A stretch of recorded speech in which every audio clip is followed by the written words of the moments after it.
अस्सलातु वस्सलामु अलैका या रसूलल्लाह व अला आलिका सबिका या हबीबल्लाह। अस्सलाम वालेकुम। पहले दोस्तों उम्मीद करता हूँ आप सब ठीक ठाक होंगे, खैर वाफिस से होंगे। नाज़रीन इकराम, क्रिकेट के राजा रमीज़ पीक, कल मैं उनका एक व्लॉग सुन रहा था तो मैंने बोला आप लोगों से मैं थोड़ी सी अपडेट शेयर करूँ। मोस्ट प्रॉबेबली आप लोगों ने सुना होगा, लेकिन चले मैं भी थोड़ी सी आपसे अपडेट शेयर कर दूँ। रमीज़ राजा साहब ने दोस्तों चैनल से गुफ्तगू आगे जाने से पहले आपसे गुजारिश है कि चैनल को सब्सक्राइब कीजिए, वीडियो को लाइक कीजिए और ज़्यादा से ज़्यादा शेयर करें प्लीज़।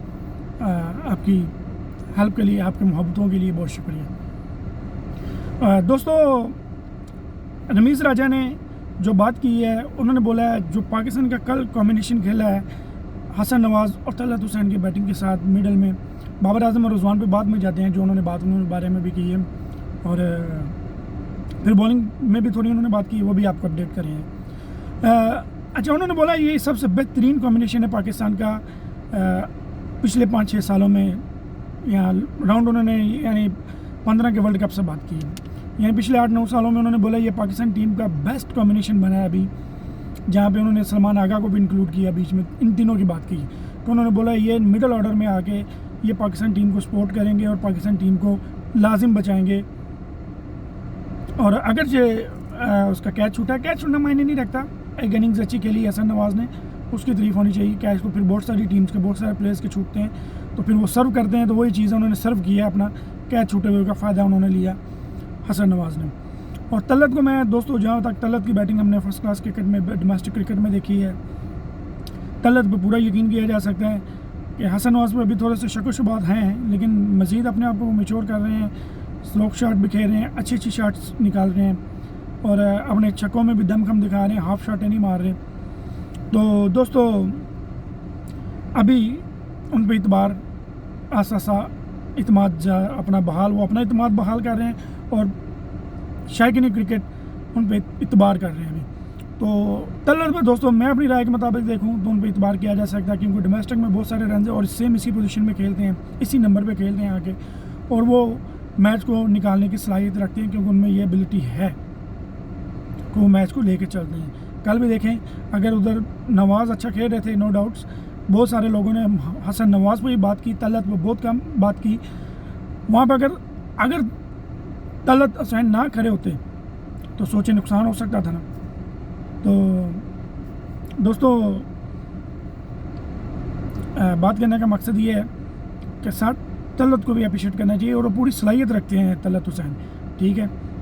अगर एक ही वनडे खेला, अपने सेकंड वनडे खेल रहे हैं, लेकिन 6 साल के बाद उनकी टीम में एंट्री हुई है, मैंने कल भी आपको इन्फॉर्म किया था। तो ये रमीज़ राजा साहब ने बात की और आगे उन्होंने बोला, फिर बाबर आजम पे आए। बाबर आजम पर उन्होंने बात की कि बाबर आजम ने 47 रन की अच्छी इनिंग्स खेली, क्योंकि बॉल बहुत ज़्यादा स्विंग हो रहा था, लेकिन बाबर को अपने लेफ्ट आर्म स्पिनर पे काम करना है कि बाबर लेफ्टी पे फंस रहे हैं, बहुत ज़्यादा फंस रहे हैं। ये उनको अपनी खामी देखनी चाहिए कि ये उनको क्यों इस चीज़ के वो क्यों गिर रहे हैं ज़्यादा, ये उनको अपनी खामी पे काम करना चाहिए। बाबर को उन्होंने ये एडवाइस दी कि अपनी इस खामी पे काम करें, अगरचे आप अच्छे नज़र आ रहे थे। और दोस्तों मैं अपना अगर पॉइंट ऑफ व्यू दूँ ना, तो मैं ऑलराउंडर के साथ जा रहे हैं, 7 तक देखें बैटिंग हसन नवाज़ तलत के साथ चल रही है, तलत भी बॉलिंग करते हैं। फ़हीम अशरफ को निकाल के एक बॉलर डालना चाहिए, क्योंकि फ़हीम अशरफ की रात भी मैंने बात की, 13 की एवरेज है, 14 की एवरेज है, और चैम्पियन ट्रॉफी से भी अभी साथ चल रहे हैं पिछले 8-9 मैच से। उससे पहले भी मैच खेले हुए हैं, बीच में टीम से बाहर हुए, लेकिन अपने तल्लुकात की वजह से टीम में आए हैं। तो मेरा मानना यह है दोस्तों कि बॉलर होना चाहिए। 280 रन जो हैं वेस्ट इंडीज़ जैसी टीम से, ये 240 पे आपके एक बॉलर लिया होता, डेथ ओवर में अच्छी बॉलिंग वो मज़ीद करता है, तो वेस्ट इंडीज़ को आप 250-240 पे भी पकड़ सकते थे, लेकिन ये बीच में क्योंकि मार खाई, फिर उन्होंने ये मैंने अपना पॉइंट ऑफ व्यू दिया था फ़हीम अशरफ के बारे में। फिर दोस्तों रमीज़ राजा ने रिजवान पे बात की, उन्होंने बोला रिजवान ने एक अच्छी इनिंग्स खेली है, कैप्टन इनिंग्स खेली है, और इस तरह ही अपनी टीम में बिल्कुल अपनी टीम को सपोर्ट करके और ऐसे ही चलें।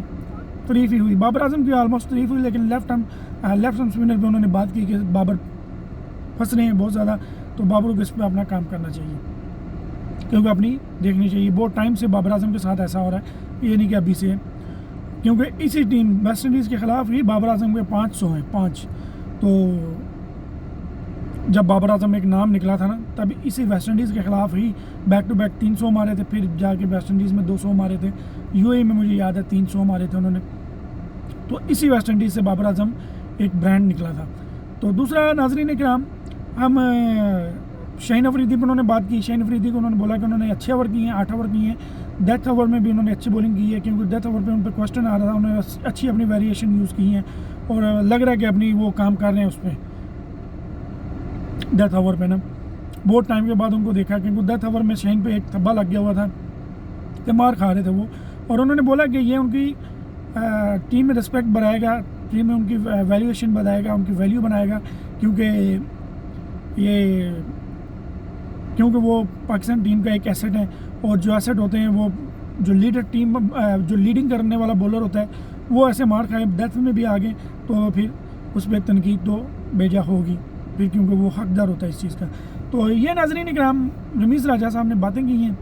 नसीम शाह पे भी उन्होंने बात की है कि नसीम शाह पे भी उन्होंने बोला है कि नसीम शाह को अगरचे मार थोड़ी सी ज़्यादा पड़ सकती है, लेकिन Naseem Shah wicket taking bowler होंगे। उन्होंने बोला उधर इम्यूनिटी भी होती है, उधर गर्मी की वजह से बॉलर थक भी जाते हैं, तो स्पीड ऊपर नीचे हो सकती है, लेकिन Naseem Shah wicket taking bowler होंगे।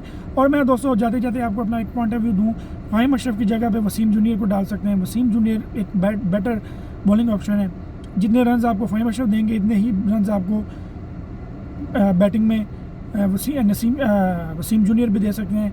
और वसीम जूनियर की शॉट सिलेक्शन जो है, मेरे नज़रिए के मुताबिक, मेरे पॉइंट ऑफ व्यू के मुताबिक दोस्तों, फ़हीम अशरफ से ज़्यादा अच्छी है।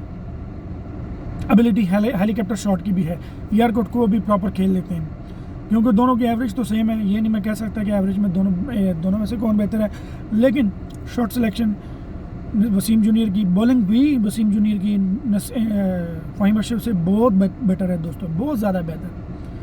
ठीक है, अच्छे यॉर्कर है उनके पास, अच्छी लाइन लेंथ है और रिदम अच्छा है। तो दोस्तों ये रमीज़ राजा की स्पीच थी और उन्होंने बोला कि कॉम्बिनेशन अच्छा है। और दोस्तों फिर वही बात मैंने बोली है कि अगर आप बॉलर एक ज़्यादा लेके चलेंगे तो 240 पे ही वेस्ट इंडीज़ को रोक लेंगे, फिर 280 285 का टारगेट आपको नहीं मिलेगा। इतने रन्स भी पड़ जाने एक बॉलर कम होने की वजह से होता है दोस्तों, क्योंकि पार्ट टाइमर देखें, ये पार्ट टाइमर ही है। सलमान अली आगा भी और साइम अयूब भी, आप इनसे कभी बॉलिंग करवाएंगे कभी नहीं करवाएंगे। तो वनडे में आप T20 में चल जाता है, वनडे में आप नहीं कर सकते ये कि आप कभी उससे ओवर करवाएं कभी उससे ओवर करवाएं, फिर 3 बॉलर लेके 20 का कोटा पूरा करना बहुत मुश्किल हो जाता है। तो इसीलिए मेरा पॉइंट ऑफ व्यू तो ये है कि इनको वनडे में एक बॉलर साथ ज़्यादा डालना चाहिए। माइक हसी को भी इसमें सोचना चाहिए, टीम मैनेजमेंट को भी देखना चाहिए। कैप्टन तो बेचारे आजकल के पाकिस्तान के वैसे ही हैं कि जैसे पाकिस्तान की गवर्नमेंट है, तो कैप्टन तो बेचारे को इस टाइम कुछ भी नहीं कह सकते। कोई भी कैप्टन है, चाहे वो T20 का कैप्टन है, वनडे का कैप्टन है, टेस्ट का कैप्टन है, कोई भी कैप्टन है। तो दोस्तों हम वॉलपेपर पे भी अपने थंबनेल्स में भी रमीज़ राजा की ही लगाएंगे, क्योंकि उनकी स्पीक है और हमने बस आपको अपडेट शेयर की है। अभी तक इतना ही, मुझे दीजिए इजाज़त। अगली वीडियो तक अपने और अपने इर्द गिर्द के लोगों का ख्याल रखें। चैनल पर नए हैं तो प्लीज़ चैनल को सब्सक्राइब कीजिए, वीडियो को लाइक कीजिए। अल्लाह हाफ़िज़ दोस्तों।